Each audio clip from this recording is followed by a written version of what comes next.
Right now, there is a kid finishing parents' evening in a heated discussion with his mother, saying, why does he have to study subjects he will never ever use in his life?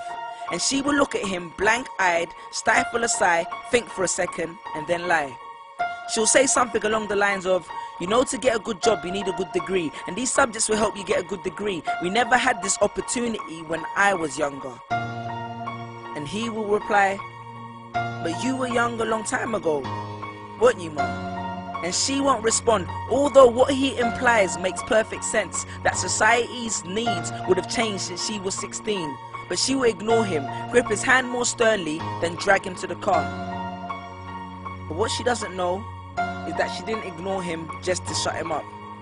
She didn't lie because they were just returning from parents' evening and an argument in the hallway would look bad on her resume. She won't lie because she's just spent the last 1 hour convincing a stern-faced teacher that she will ensure that her child studies more at home. No, she will lie simply because she does not know any better herself. Although her whole adult life she has never used or applied Pythagoras' theorem, pathetic fallacy, and still does not know the value of x, she will rely on society to tell her that her child, who has one of the sharpest minds in the school, is hyperactive, unfocused, easily distracted, and wayward. Students, how many equations, subjects, and dates did you memorize just before an exam never to use again? How many A grades did you get which were never asked for when you applied for a job? How many times have you remembered something 5 minutes just after the teacher said stop writing, only to receive your results 1 month later to realize that you were only 1 mark short of the top grade? Does that mean remembering 5 minutes earlier would have made you more qualified for a particular job?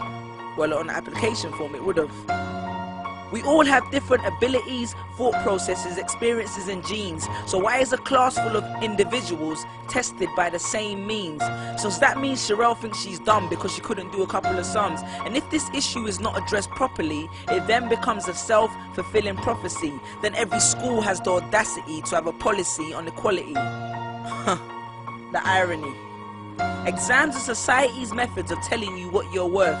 But you can't let society tell you what you are, because it's the same society that tells you that abortion is wrong but then looks down on teenage parents. The same society that sells products to promote natural hair, looks and smooth complexion, with the model on the box half photoshopped and has fake lashes and hair extensions, with pastors that preach charity but own private jets, imams that preach against greed but are all fat, parents that say they want educated kids but constantly marvel at how rich Richard Branson is, governments that preach peace but endorse wars, that say they believe so much in the importance of higher education and further learning, then why increase tuition fees every single year? I believe Miss Jefferson when she took me into the office and said that my exams would be imperative to my success, because we was taught to always follow when Miss Jefferson led. But then I took Jefferson out of the equation and learned to think for myself. I realized we was taught to always follow when Miss led. The irony.